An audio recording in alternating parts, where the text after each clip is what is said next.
जो आपके प्रधानाचार्य महोदय ने अभी जिन शब्दों का प्रयोग किया, डॉक्टर विकास दिव्यकीर्ति जी का, जो दृष्टि IAS के निदेशक हैं, कि क्यों डरे कि ज़िंदगी में क्या होगा, क्यों डरे कि ज़िंदगी में क्या होगा, कुछ नहीं होगा तो तजुर्बा होगा, माने एक अनुभव होगा। और ओलंपिक्स का नाम आपने सुना होगा, ओलंपिक्स गेम्स जो होते हैं, सबसे प्राचीन कोई संस्था है जो खेलों को आयोजित करती है, वो है ओलंपिक। उसका टैग लाइन और मोटो भी है कि खेलों में जीतना उतना महत्वपूर्ण नहीं है जितना खेलों में पार्टिसिपेट करना। बात हमारी समझ पा रहे होंगे आप? खेलों में जीतना उतना महत्वपूर्ण नहीं है जितना खेलों में पार्टिसिपेट करना। ये शब्द क्यों यूज किया गया कि अगर हम खेल में पार्टिसिपेट ही नहीं करेंगे तो जीतेंगे कैसे, इसलिए पार्टिसिपेट करना महत्वपूर्ण है। कोई भी एग्जाम हो रहा हो, कोई भी एक्टिविटीज हो रहा हो, तो आपको उसमें पार्टिसिपेट करना ही करना है। जैसा कि अभी इसको शिवम चौरसिया के लिए बताया गया, शिवम नाम है ना बेटा, कि कॉलेज को इन्फॉर्म नहीं किया लेकिन पार्टिसिपेट किया जेईई मेंस के एग्जाम में। जेईई मेंस के एग्जाम में पार्टिसिपेट करने के बाद ही इनको 97.4 परसेंटाइल मिला, यानी कि इंडिया के टॉप 2% लोगों में शामिल हो गए। जिन लोगों ने एग्जाम दिया उसके 2% लोगों में शामिल है। ये आपके स्कूल के 2% में शामिल नहीं है। ये जो खड़े हैं आपके सामने, आपके स्कूल में, इस बस्ती में, इस यूपी के लिए ये 2% में शामिल नहीं है। ये शामिल है इंडिया के उन टॉप 2% बच्चों में। अभी इनका बोर्ड का एग्जाम है, अभी इनके पास एक और अटेम्प्ट भी बचे होंगे। इसमें क्यों बचा है? अभी एक अटेम्प्ट और बचा है, 2 अटेम्प्ट हो रहे हैं आजकल। तो ये 99.9 भी ला सकते हैं। मात्र एक क्वेश्चन का अंतर है, 4 नंबर का एक क्वेश्चन होता है। तो एक क्वेश्चन इनका है, जहां एक और सही हुआ कि 99.9 में चले जाएंगे। इनकी टॉप, अगर IIT एडवांस के लिए भी ये योग्य हो गए, एडवांस भी देंगे। एडवांस में सफल हुए तो ठीक है, नहीं ठीक हुए तो NIT इनका इंतजार कर रही है। अगर 99.9 अगर ला देते हैं अगले अटेम्प्ट में, तो इनके ट्रिची में इनको कंप्यूटर साइंस, अगर इनकी इच्छा है कि कंप्यूटर साइंस इंजीनियरिंग करें, तो वहाँ से ट्रिची से इनको मिल सकता है, जो इंडिया की सबसे टॉप NIT है। तो ये चीज़ें, ये कार्यक्रम आयोजित कराया जा रहा है कि आपको अपना हौसला बना के रखना है और पार्टिसिपेट करना है हर एग्जाम में, उसके लिए लगना है। फेल होने पर भी फेल नहीं महसूस करना है, जैसा कि अभी आपके डायरेक्टर सर ने बताया कि फेल को फेल नहीं समझना है। और 2 लाइनें भी जो हमने बोला, जो आपके प्रधानाचार्य सर ने बोला कि क्यों डरे कि ज़िंदगी में क्या होगा, कुछ नहीं होगा तो तजुर्बा होगा, तो अनुभव ही होगा अगले साल के लिए। जो काम इन्होंने किया है, लोग कोटा जाके 2-2 साल कोचिंग करने के बाद 97, 98 लोग नहीं ला पा रहे हैं। 19 एंड एबव परसेंटाइल लाना, चुनिंदा लड़कों में शामिल होना है, वो छोटी चीज़ नहीं है। इसके पीछे इनका डिस्ट्रैक्शन से दूर रहना, लंबे समयों तक ये डिस्ट्रैक्शन से दूर रहे होंगे, लंबे समयों तक ज़्यादा दोस्तों को अपने साथ नहीं रखे होंगे, क्योंकि ज़्यादा दोस्त रखेंगे तो उनको समय देना पड़ेगा। डिस्ट्रैक्शन के बहुत सारे आइटम अगर आप रखेंगे तो उसमें आपको समय देना पड़ेगा। तो इन्होंने हार्ड वर्क को अपना हथियार बनाया होगा, कंसंट्रेशन रखा होगा, जो भी स्टडी मटेरियल इनके पास होगा उसको बार बार इन्होंने प्रैक्टिस किया होगा। प्रैक्टिस मैन को क्या करती है? परफेक्ट बनाती है। अगर आप प्रैक्टिस नहीं करेंगे तो किसी भी क्षेत्र में, स्टडी ही नहीं, पढ़ाई ही नहीं, कोई भी क्षेत्र हो, खेल कूद हो, डांसिंग हो, सिंगिंग हो, अगर प्रैक्टिस नहीं है तो आप सफलता के अंतिम मुकाम पर नहीं पहुंचेंगे। तय आपको ही करना है। ये प्रैक्टिस विद्यापीठ ने जो कमाल करके दिखाया है, ये साधारण कमाल नहीं है। क्योंकि मैं इस क्षेत्र से लंबे समय से जुड़ा हूँ और 95 से ही, 1995 से ही मेरी रुचि रहती है। जब मैं स्वयं इस परीक्षा को नहीं पास कर पाया, तब से हमारी रुचि रहती है कि ये क्या चीज़ है जो हम लोग नहीं पास कर पाए। तो उसके लिए लगातार हमारा फोकस रहा। और वो पूरी कहानी मैं नहीं बताऊंगा आज मेरा ऑफिस का टाइम है अभी। तो ये आपको चीज़ें करनी है, प्रैक्टिस करना है, कंसंट्रेशन रखना है, डिस्ट्रैक्शन से दूर रहना है। 3 शब्दों का मैंने शुरुआत में इस्तेमाल किया, इंटरफेरेंस, सुपरपोजिशन और क्वांटम।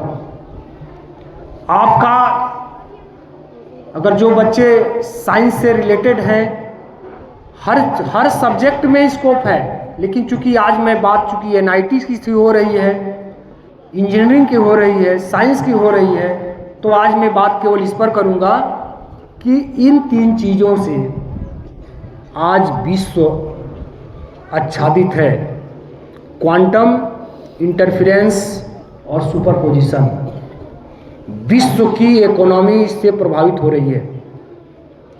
वर्ल्ड इकोनॉमी, हमारी बातें हो सकता है छोटे बच्चों को बहुत नहीं समझ में आएगी, टीचर्स को जरूर समझ में आएगी, और जो 11th के बच्चे हैं, 10th के, उनको समझ में आएगी।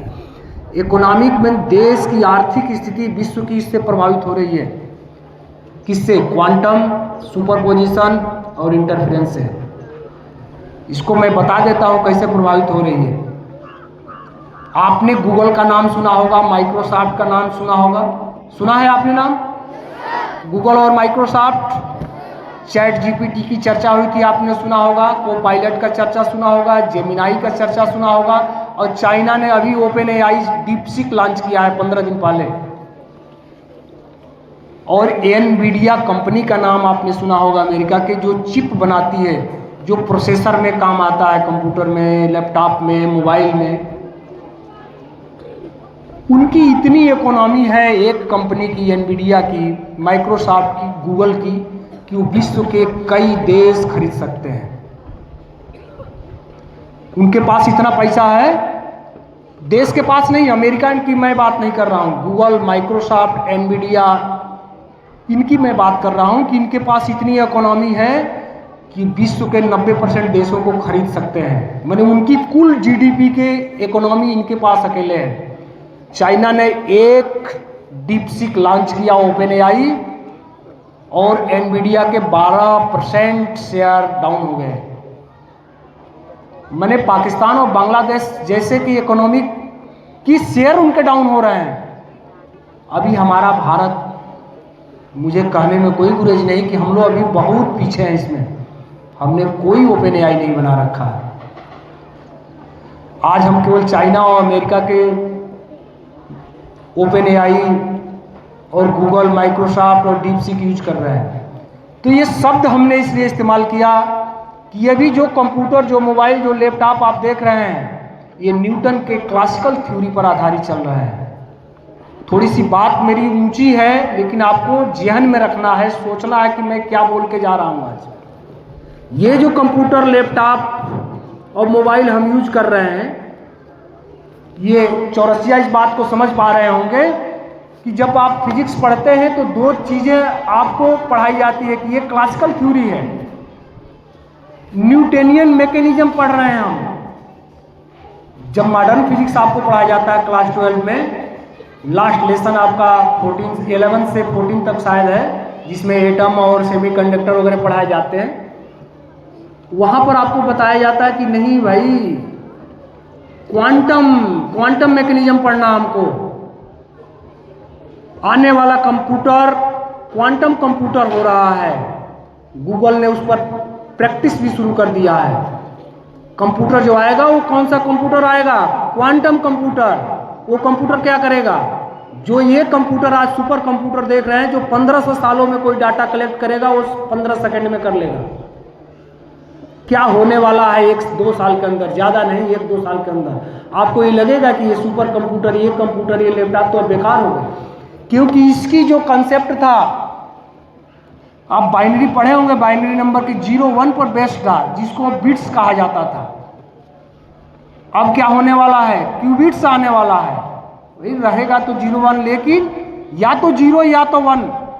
जो कंप्यूटर आज चल रहा है या तो 0 या तो 1 की भाषा समझता है, दोनों की भाषा नहीं समझता है।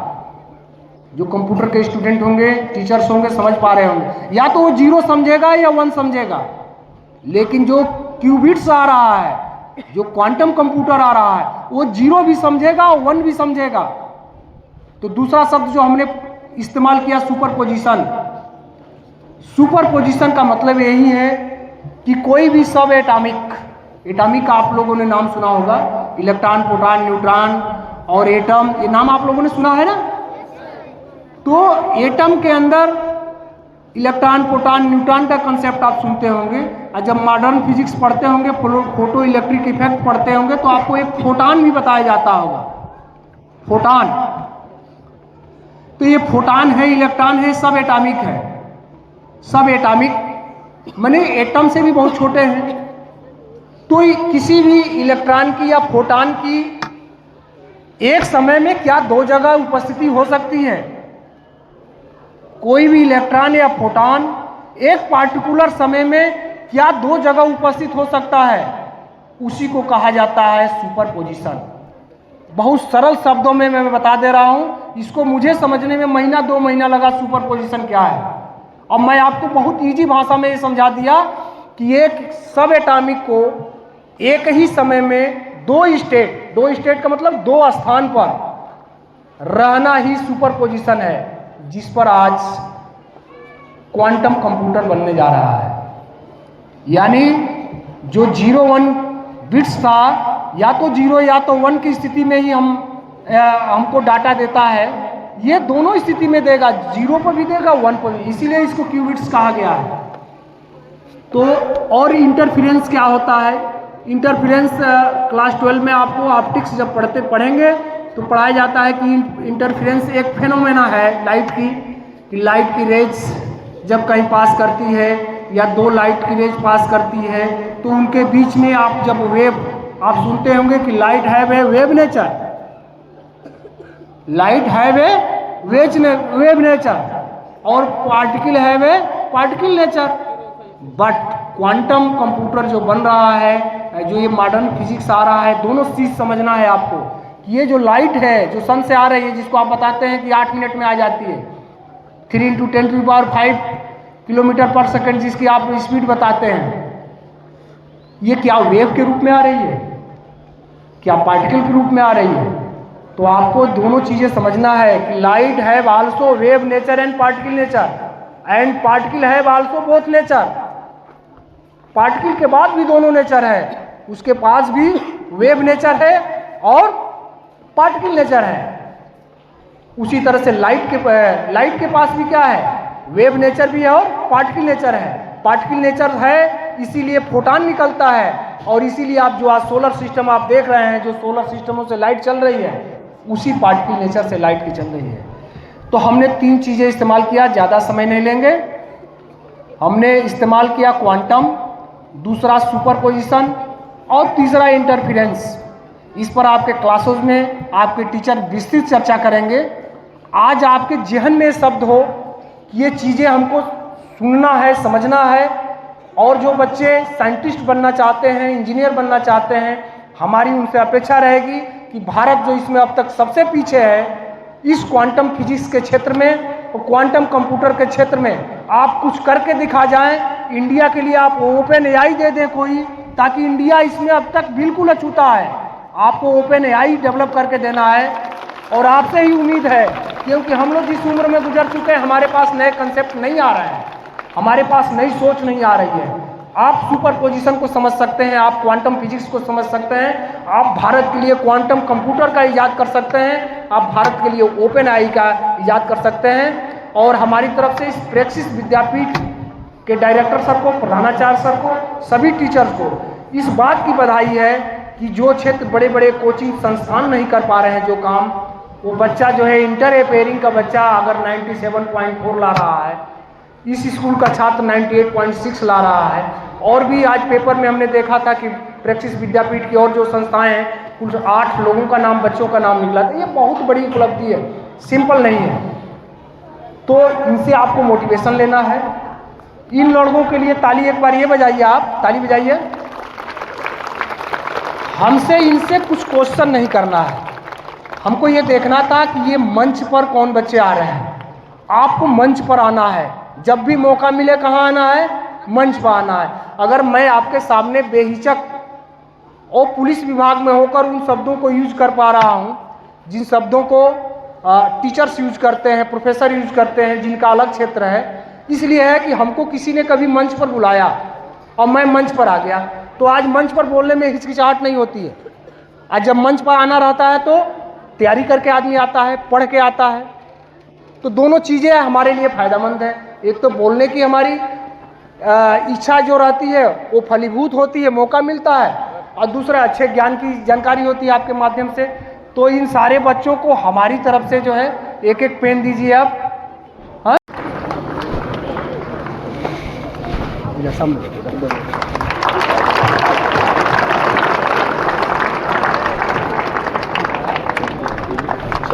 आइए सर, आइए।